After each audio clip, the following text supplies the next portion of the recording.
One TV special report.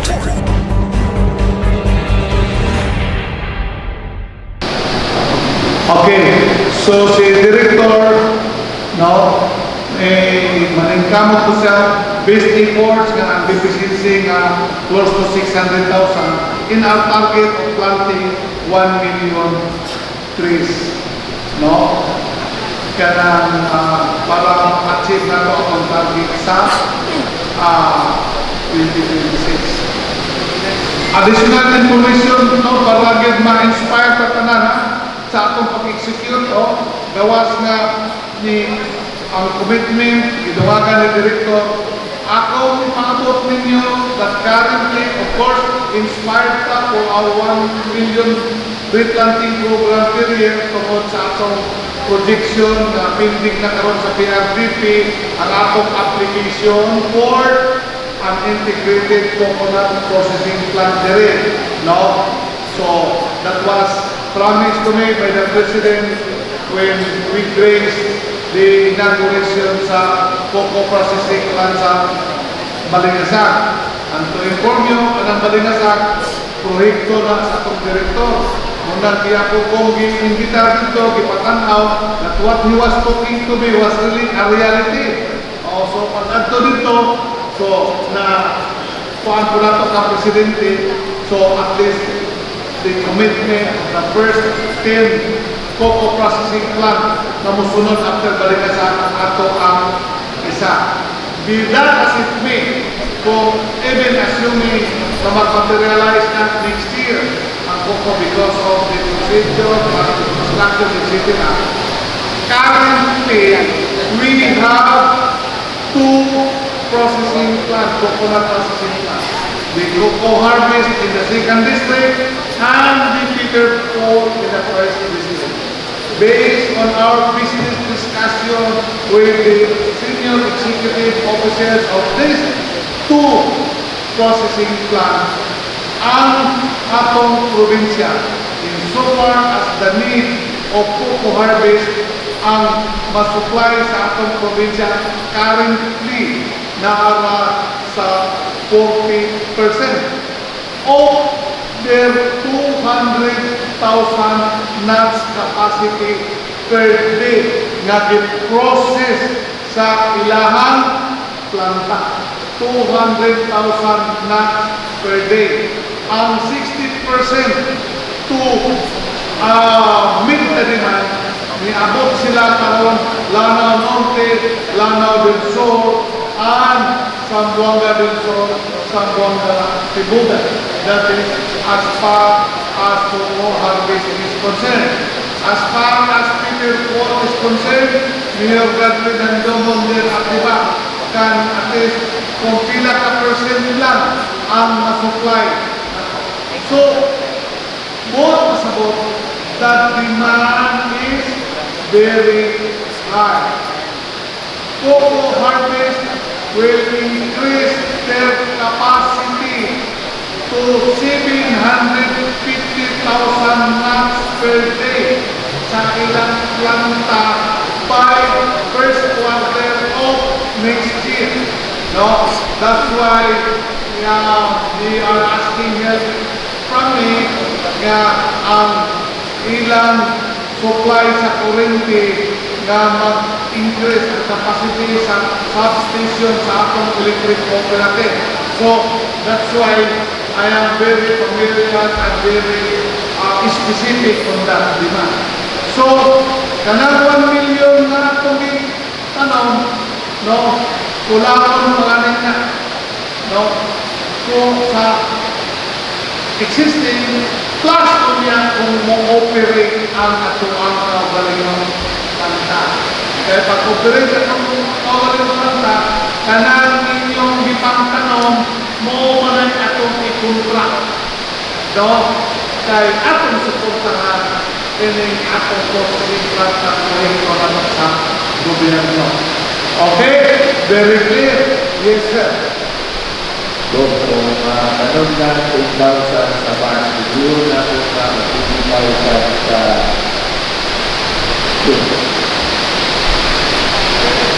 So, yung director, 10,000 sa March, April, May, dahil basta ako na matanong, buot ko sa buot, i-challenge ng director.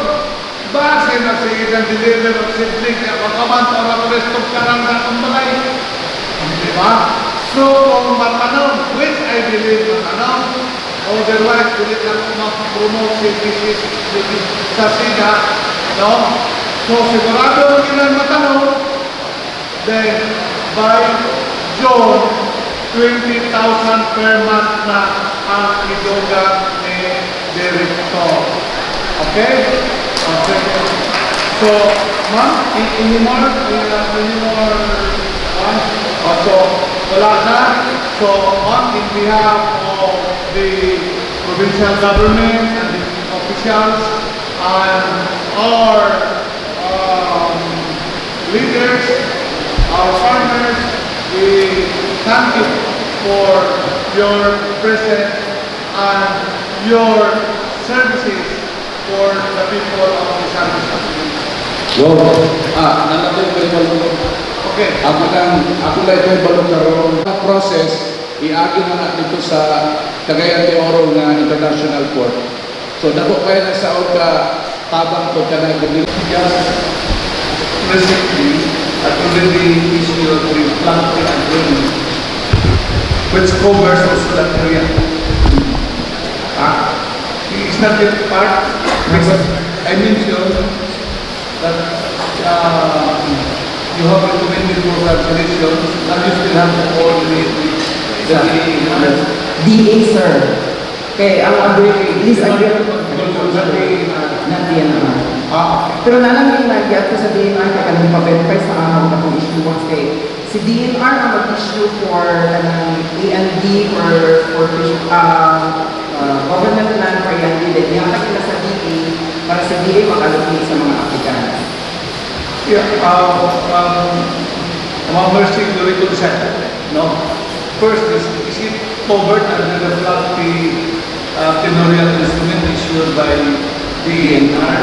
Those that I heard that there are what we call traders from Bacolod who just use land and then establishes and operate a peace case there. No, because what I hear is that the market of our bundles there, majority who was at Bacolod City nila. So, please look into that because if ever, it should be the misnomer. No, this should be given the priority for the business permit. So those that are not operating without business permit, kasi nag-aato or whatever. So please look into that. And then moving forward, so probably the city could now apply for cold storage because that can be a good economic enterprise. Yes, Governor. Thank you so much for the concern and your follow-up. I will greatly appreciate kung mahatagan din ang pagtagan. Ako karoon lang po kung hapon na kabalo sa volume sa transaction. Kaya wala ko po yung pitch na. Wala ko sa una. Pero wala ako nagpadayon. Kung ako kabalo, kato kong mga silingan, nangadato na di ay. So, ang rason ko, majority na himong illegal, kay deliver sa city ang pagpalukat last year, kay amo utang hinahinayon og spacing kanang ingon mo sir. Delineation. Kay sometime 2 years ago nag-scale tungod sa sobra ang kasikip pa plus tagan pag tao. So nag-ordinansa among i-spacing pero pinapudin ni surat ay manukol mo sila. Dili ko sila mag-iro. Muna gidinter sa namo muna dili sa namo taga kanang permit kay o taga permit mo ingon sila legal na ni dili na nila mo pwede ipabalhin. Sikan pinunta ko sa kakulangan sa kapital nag-import o kapitalista dito sa somewhere in Bacolod and Dumaguete. So ang majority sa itong bangos gikan sa Tango tuwan ko sa Bisaya. So nindot kayo ta kung matabangan min doon na market din po sa miso nga nang dato na dito sa gawas. Ikaduha, we will assure you na we will see to that matter with the city officials aron magkalukat o permit ang NIDO. Amo pag-itito rin po NIDO, kisya kayo tinuod nga operator aron magkatang mo sa ito. Okay, so parang wala yung business permit, pero ano, you order the police to the decision of the family development council. Because I remember, during the time of Yusik Perez, when he was in charge, Director. I think I was vice governor or a congressman already. 2016. I was congressman. He really exerted efforts in coordinating with the two governors. Hindi sa mga So that more on the involvement, the efforts of Governor Abdullah de Maporo and Governor Benny. And yes, so what I had noticed that we were successful at the time because the Sangha were really relocated. And yeah, I remember I was congressman because I allocated funds for the ayuda of those affected. So if we can come up with an effort of addressing the Sangha, then we will solve. Yes, go. Ang support ng ito, magbalik din sa mga LGUs, non-LGUs within Panguil Bay para we can convene, para we can come up with the planning for restoration. Kaya this is not just a problem sa Sangha na ibalik ko, but like ito na may mga fish pens. Unya ang paggamit sa Panguil Bay no, kasi rooted na siya ang katong mga bangus na nag-inod sila ng fish kill. We are anticipating another fish kill kung magpadayon ang ilang activities. And then, ang proposal ko, pwede din. When the issue of the restoration of this of the corals raised by board member while you were already raising the issue of making an assessment, and then board member said that we only keep on assessment, but what happened with the result of the assessment?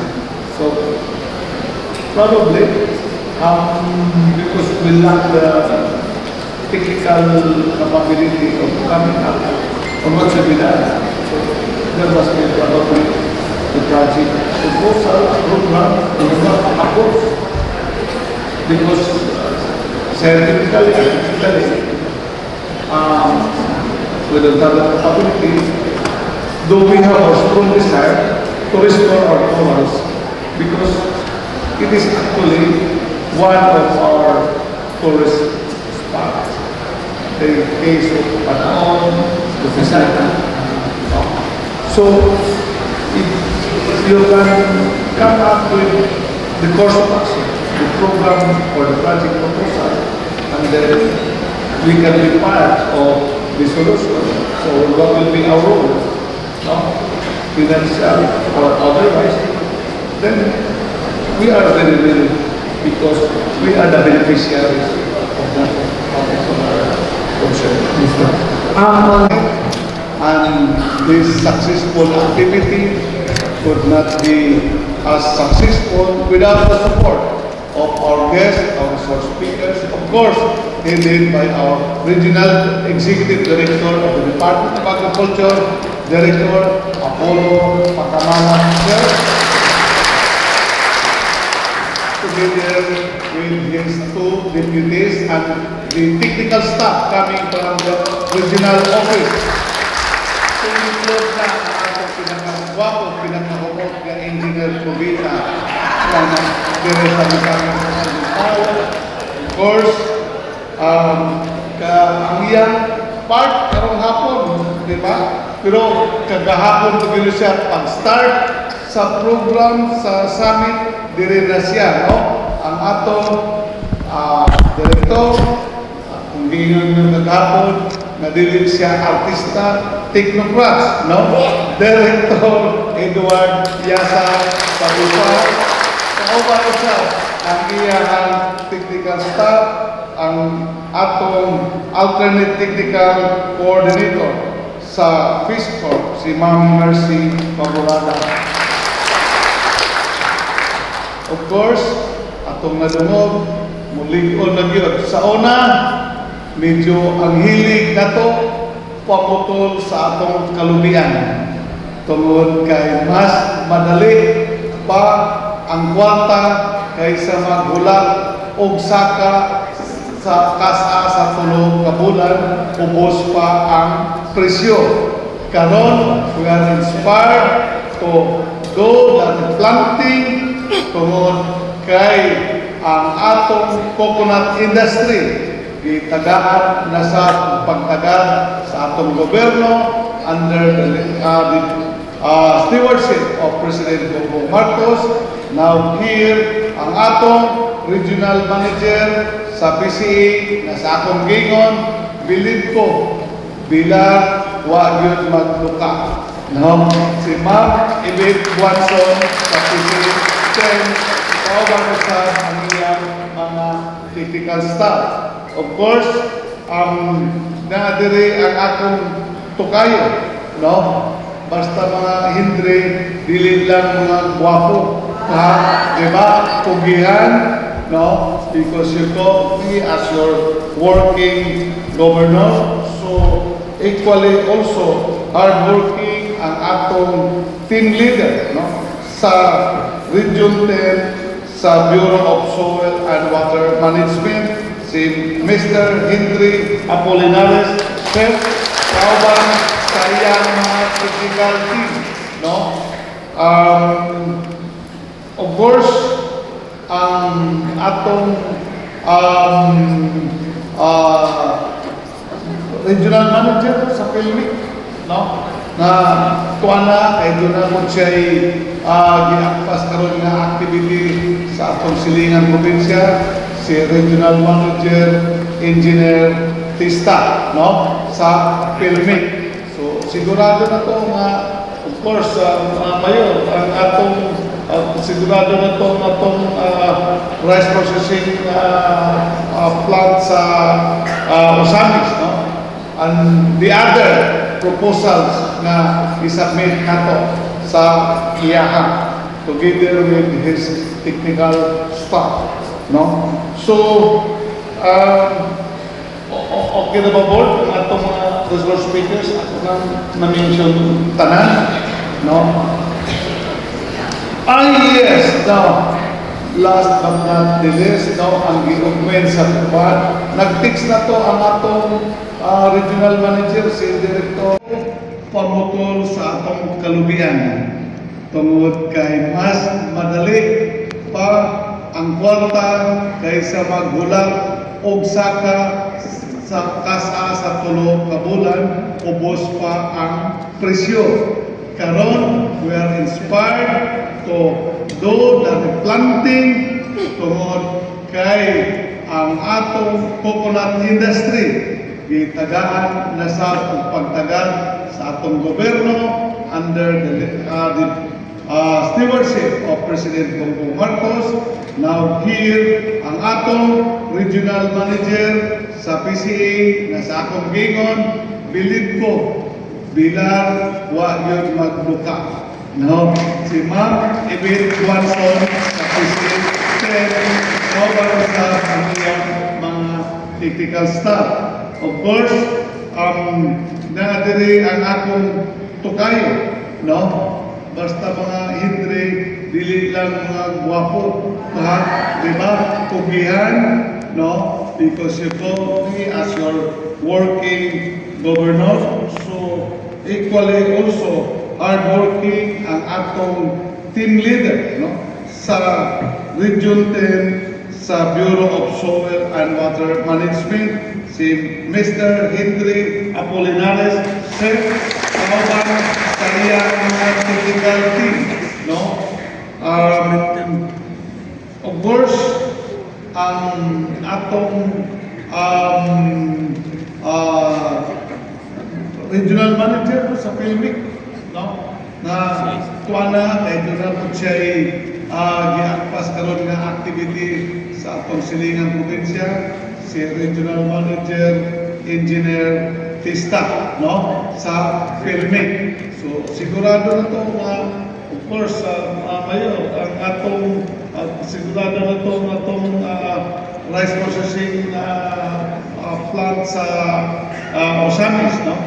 And the other proposals na isubmit nato sa iyaha together with his technical staff, no? So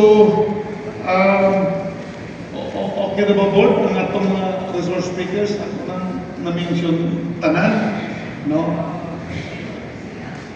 Yes, no.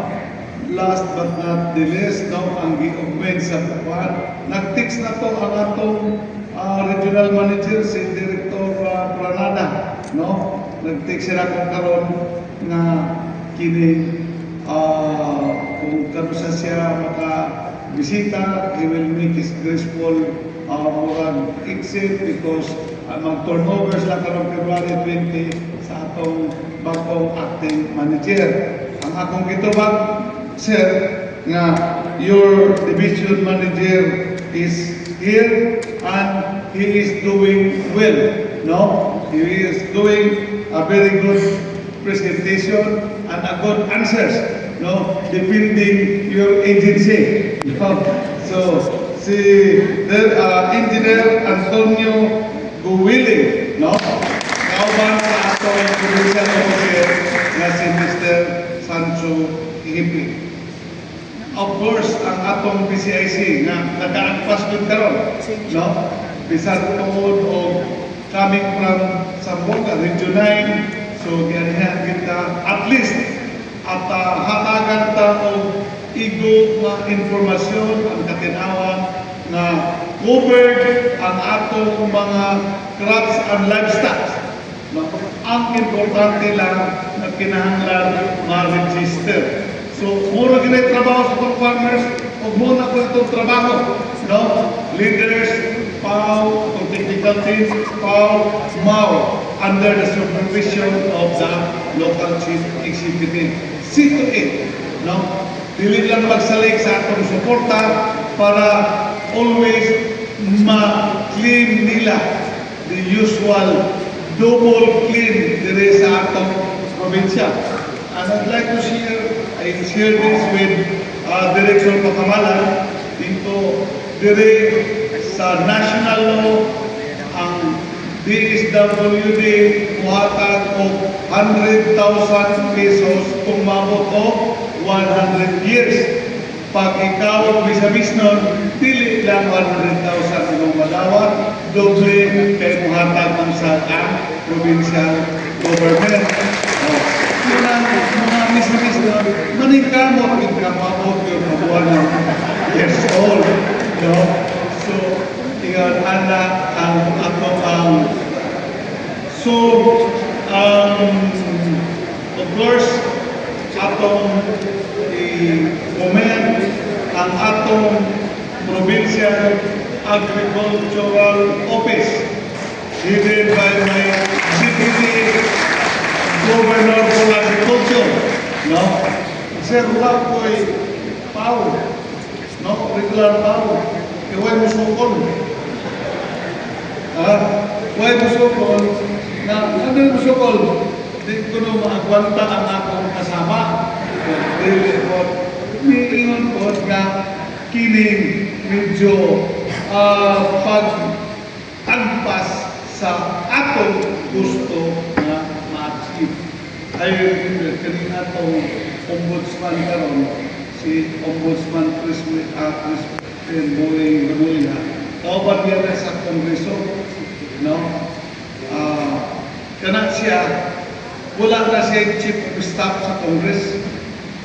Kay nga wala chief of staff, walay makasokol kay walay makaagpas sa iya. So, I remember si Atty. Zapatos pag organize na po sa presidential management staff, ingon siya, go, sir, hinay-hinay lang, kay lisod na lang absorb. Kung sir po, pasabot lisod absorb. Kay, sir, kung ang ways na to pahingos Cagayan de Oro, wala kasiligan kami na kasiminis.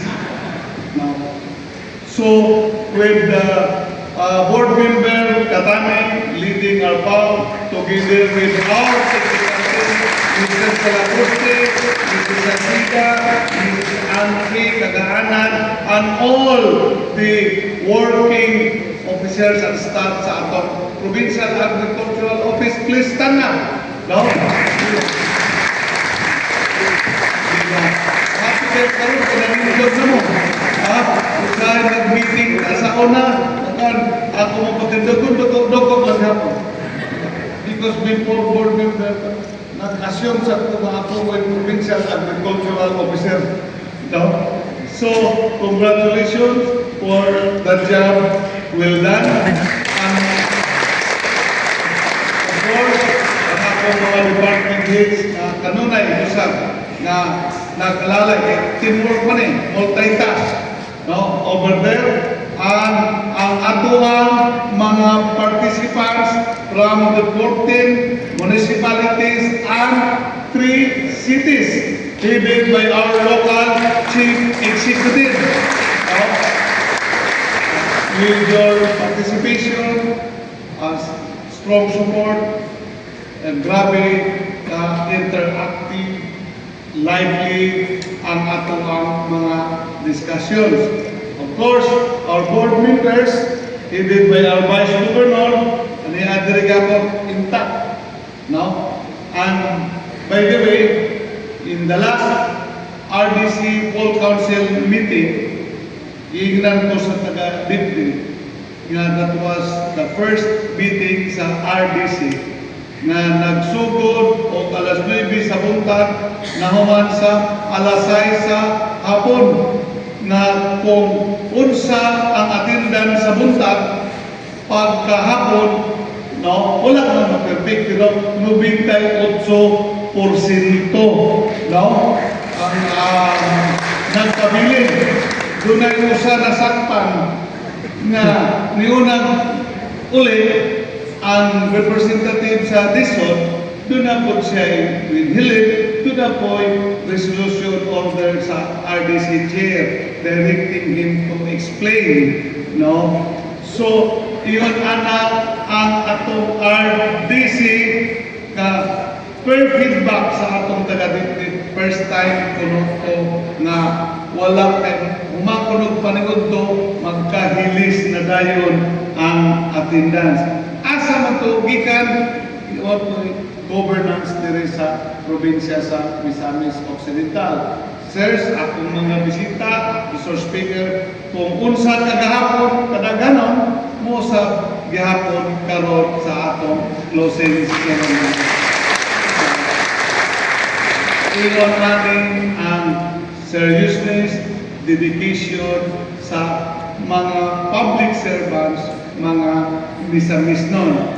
That is why kanang sa ako nang gisulti pagsugod, kini atong gihimo o siguro po to clear the perception na diri kuno sa Misamis Occidental naglisod ang mga national agencies, no, in implementing their projects here. Wala man ato na gilisod-lisod kay ang proyekto kita ko'y aim users, di ba? So karon naklaro kayo na ang ato lang na pag-implement sa proyekto kinahanglan, may atong gikinahanglan in consultation with us, kay kita may beneficiary sa atong mga leaders na pausa tanan ang proyekto kikinahanglan it is impactful, no? Going back to the principle of the SILI. Ang proyekto kagikinahanglan mabati gyud sa mga tao sama sa SILI mohalang gayon. No, that's why ang SILI nato karon ang meaning strategic, impactful, legacy building initiative, no? Which is also now our governance in the region and also in the whole Mindanao area of the RDCO of the Economic Development Council. So, we are happy sa ako ng gingon, we have to sustain this happiness and the gains for the sustainability na masustain imong happiness atong makita sa successful implementation sa mga programa o proyekto sa Department of Agriculture. With that, dili na nato pass-on ang akong closing message. Dako na akong pagpasalamat sa atong mga bisita, research speakers, o kaninyo akong mga kaobang public servants and beneficiaries because we have here farmers, leaders. And with that, after our activity today, so ang mga participants, they will have to get their certificate of appearance dito sa likod, no? So, don't forget to get your certificate of appearance, di ba? Kung sa may ipakita doon yung bana o yung kasama ko, tinunod mo na dire, di ba? Engineer ko kita, smile na yan, smile ko na usahay, kasi miningaw po rin siya na to as bisok ba sa iyo kasama, report to as bisok. Pero, a certificate of appearance na ito, no?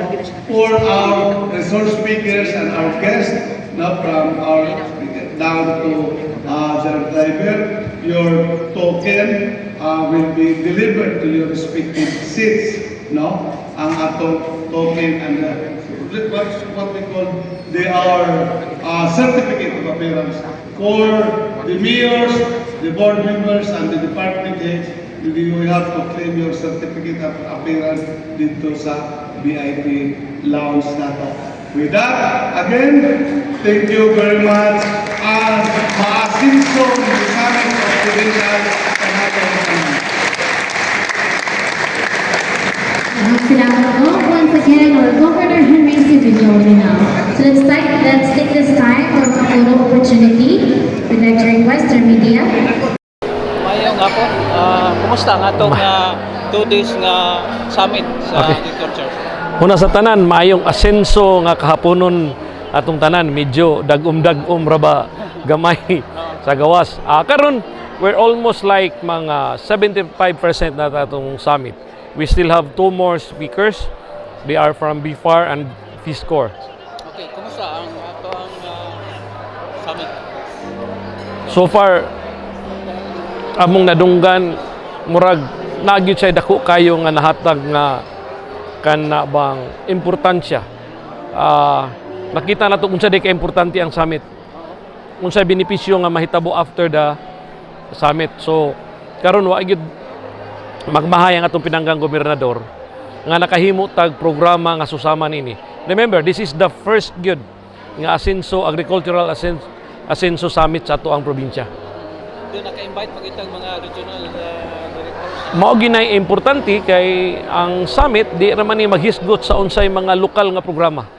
Kundili ang programa gikan sa nasyonal, regional o sa ato mga lokal nga mga pagagamhanan. Dako pa niya tabang sa atong mga lumulupyo nga magkuha diri sa Misamis Occidental. Dako kay siyang tabang no. Kay dinhi nato makita ba kung unsa ang mga programa nga maka-align pod sa programa sa ato ang mga lokal. Dinhi nato makita unsa ka importante ang koordinasyon. Kay tanaw nimo no in the 2 days na gani mo abot og isa og duhag tunga or almost 2 hours nga kana lang open forum tungod kay daghan kayong mga issues and concerns nga gikan sa atong mga stakeholders nga ipaabot nila sa ato ang mga kalain-laing ahensya, especially ang Department of Agriculture. So makabenepisyo ani board kini po ato mga munisipyo. Yes, karon ato nahibaw-an nga daghan kayong programa ang gobyerno. Oh, nga wala to kayo matagaig pagtagad nga makahatag di kayo og dakong tabang sa ato ang mga lokal nga mga like municipal or cities nga government. Bisa itong pasalamatan ano yun? Una, siyempre pasalamat ta sa Ginoo no nga kitagaan ta kay goyon ay nani kitagaan og wisdom ang atong pinanggang gobernador nga makahimo og activity nga susama niini. And of course, pasalamat kitag dako sa tuang pinanggang gobernador, our very hardworking governor nga nakahuna-huna gid siya og himo og programa nga niani. Gahapon pa lang, gabi pa lang ang feedback sa mga stakeholders nalipay gid sila ayo kay napaabot gid nila ang ilang mga issues and concerns sa mga ahensya nga naay saktong og tukma nga tubad sa ilang mga panginahanglanon. And of course, national agencies, the DA, the BFAR, all their sub-agencies nga naay ni bisita karon, angay nato sila pasalamatan kay hinggahin biag sila og adlaw, manahon. No, kay programa man is probinsya atong giinbitar sila pero and yet nakahatag sila duha ka adlaw no sa ilang importante nga mga oras nga ilang napagahin sa atoa. And of course ang atong local government no, dako atong pasalamat ato ang mga mayores, atong vice, atong mga board members, mga kauban nato. Nga mo'y nakahatag og dakong tabang nga nahimong successful ang atong programa karon. Okay. Salamat, Lord. Daghang kayong salamat. So good afternoon, Mayor. Today po we held our first ever Agriculture Summit here sa Misamis Occidental. Please share naman po sa amo ang unsa po ang ato ang natunan na feeling niyo maka-benefit gyud sa inyong lugar. For the two-day agricultural summit, nasa tanin ko, salamat ni sa ako ang pinanggang Governor Nantian for the initiative. This is my first time coming to running summit within the province, no? Specialized dito para sa mga LGU sa Misamis Occidental. So, within the 2 day na ato sa amin, nagkami nakatunan ng mga klase-klase na programa sa ato ang Departamento sa Agriculture, ngun man sa iyang mga bureau. So, naada yung mga programa o mga pundo na available sa mga LGU, sa mga mag-uuma, sa ato ang the support also sa ato ang mga stakeholders, no? So, kaya namin mga special na mga program sa pinili ng mga agencies. Pasalamatan kami na yung mga dahang mga programa no, sa ating government. Kami ang LGU sa ating secondly, ako'y mga programa na beneficiaries ay amang lungsod na wala pa ni wala pa consultation sa atin. So, nakapit kayo pinatama sa and through this activity, mahimo ko na mo siya mga-video at voice out na mo ano among mga request na paabot na mo among mga segmento sa maong na agencies sa iyahan ng mga bureaus, mga focal persons. So, actually kayo hindi katabang sa mga because we are talking of hindi lang mga hundreds of thousands, hindi mga work millions sa mga programa o mga proyekto. Hindi kami katabang, especially sa ating mga farmers, sa ating mga kalusugan. Okay, thank you, Mayor.